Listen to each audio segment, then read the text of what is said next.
Hello, welcome to Let's Talk About Emotions. Today I'm here with Angela Sue. She is a DEI trainer and a certified Martha Beck coach. She is here to talk with me about contracts. My name is Anshin Texter. I'm a DEI trainer and consultant, and I teach the Befriending series of courses at Empathy Academy, which also include courses about anger and shame. Today, we're going to talk about contracts in the context of shame, but really overall concept of contracts. So my first question is, what is a contract? Like we're saying this word contract, and you might have an idea of a contract as something that you sign, when you sign a lease or you sign, well, we don't necessarily do marriage contracts, but marriage is a contract, right? So there's that aspect of a contract, but what we're talking about are emotional contracts. So contracts in the sense of it's an agreement that you make with yourself, whether consciously or unconsciously, about essentially a code of conduct that's going to define your behavior.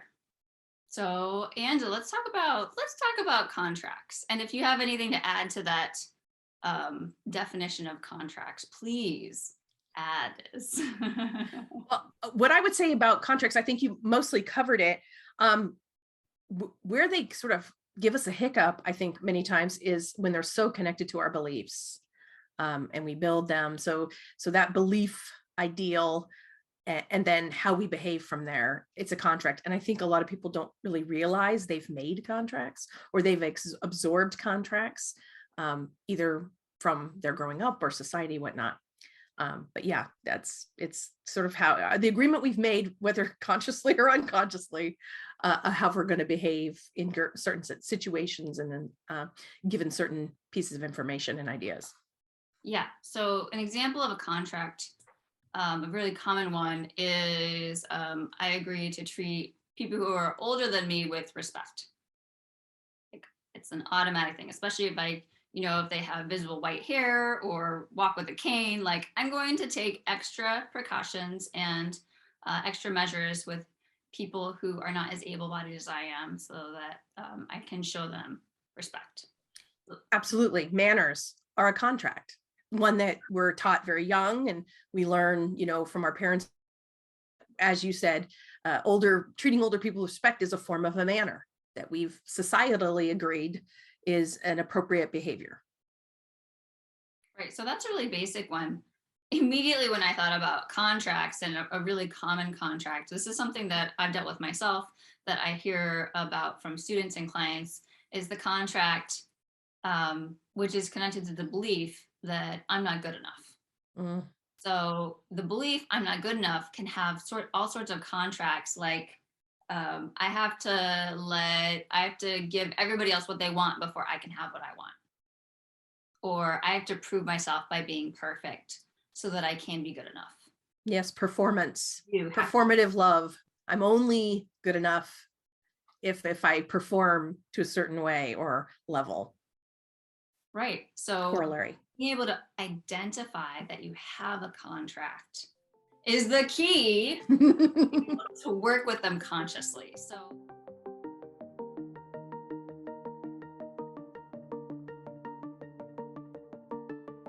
So the thing about contracts is that most of the time they are unconscious.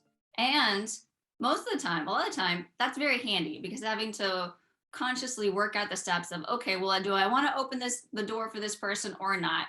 How does this align with my values and my beliefs? Right. About the world. Like, you don't have to go through those steps, those conscious steps, those mental steps consciously, because you have these unconscious contracts. However, when your contracts are unconscious, but maybe you've taken them on from somebody else, or they were instilled in you from somebody in your childhood whose values you don't agree with anymore, right? That can be parents, caregivers, peers, coaches, teachers, anybody who had a position of authority over you as a kid. Or that you respect. Or that you respect or respected. Yes. It's very easy and I think normal to take on unconscious contracts. But when we grow up, we grow more familiar with what our values are for us, what's important for us, what's most important for us, right? That's our anger speaking, saying, hey, Absolutely. this is what's what, I really care about equal rights for everybody. And um, that's not what I was taught as a kid. Like, why am I still treating people differently? Like, what is going on here, right? So as you grow up, your values change, right? As you become more of who you are. So when you do that, and you notice that your behavior is not in alignment with your values, Integrity. then that's time to take a look at, well, your shame would be coming up and saying, wow, I'm being here. What is the problem? Why am I still acting this way? I can't believe this is so embarrassing. What is going on?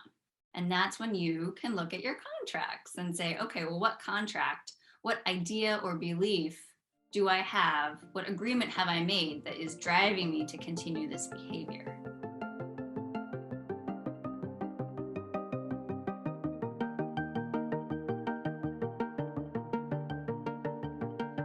Absolutely. Absolutely. And the tough part is recognition of that. And I think one of them is when shame comes up, for example, you get a moment to that you can reflect. Is that real? Like shame that I should have because I am not behaving in my own values? Am I getting the hint that I'm about to do something or have just recently done something that is not in line with me? Or am I feeling the shame because of that contract I haven't reconsidered? Right? Is that my shame, or is that a shame message being placed upon me? Um, so shame is a great opportunity for you to because you get a visceral feeling in many people to consider, is that my shame? I mean, is that a shame message that is appropriate because it's consistent with me and what I believe, or is it not? And wow, what do I do then? Maybe rethink that contract. Yeah. So the thing here, though, is one, becoming aware that you're working from a contract that is probably unconscious, Yeah. right? And a lot of times it almost feels like, I've noticed this in myself, and I've heard about it from other people. When you're working from a contract that's unconscious, it's almost like your body is doing things and you're like, wait, what are you doing? Why are you doing this? Yeah, a great example of that is sometimes when you feel sort of envy or jealousy too. Um, Sometimes it's because you think you're supposed to want things that other people have, and but maybe it's not that important to you, or vice versa. You really do feel that envy because it is something you want, or you feel some threaten to your livelihood or whatever. Um, and you have a moment to decide, to look at those values and decide, are they really your priority or not? Or is this a contract? Is this something else that's telling me I should, even though it's not really me in this time period, who I am today? But I think that takes some personal reflection that is not always the easiest to do, especially when you're viscerally involved um, in feeling your emotions. Yeah. I mean, working with your emotions is an awareness practice. It requires that you pay attention to how you're feeling and then take some time to reflect on, well, what does this mean to me? And another question I often ask around my emotions is this really mine? Especially Yeah. that keeps coming up, or like, I don't even know what this is related to. So I just ask, is this really mine? In the sense that, have I taken this on from somebody else around me, as in have I like absorbed the emotion of the group or of the situation, or have I taken this on in the sense uh, of like an unconscious contract? Like, have I absorbed this contract from somebody else where, oh, I should want this, so I'm just going to mope around because I feel like I should want this promotion or whatever. So like I'm I gonna think be. this happens heavily in our socialization, particularly around gender. That as we're socialized, particularly those of us who are a little bit older and went through a time where girls were pink and boys were blue, and that was heavily defined. And what if that didn't feel right? That's a contract. That's a contract you may have absorbed, that you should want those things that are with your identity. And gender's just an example. There's lots of other identities. But even the idea of marriage, for example, Yeah. we're socialized to believe that we should want to do that, but it doesn't fit everybody all the time. Or having children. The huge contract right there, or have, yeah, the children. Oh my goodness. Yeah. Like, maybe it's okay you don't, but it's about what you want. And I don't think we are taught consciously to evaluate our own values and prioritize them in the course of our regular upbringing and schooling.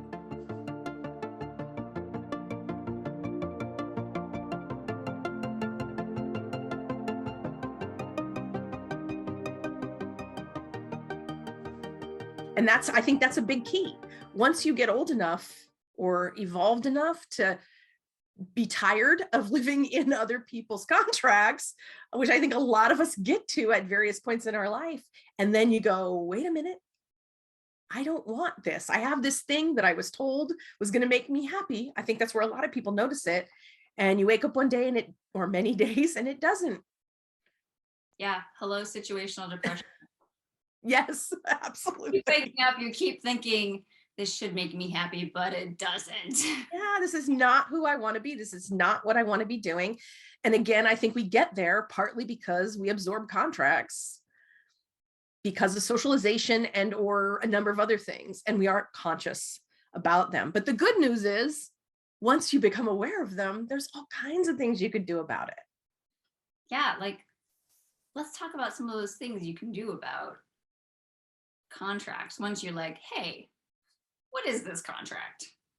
Yeah. Well, for example, if it doesn't fit you at all, you've absorbed something or you've carried something, and maybe it's become an identity, which is like a strong contract or strong belief, thought or statement, and lots of things stem from it. If you don't like it at all, if it doesn't fit you at all, we can burn it, or get rid of it in some symbolic way that helps us acknowledge that it doesn't serve us and we want to let it go. So there's a lot of different rituals we can use, right?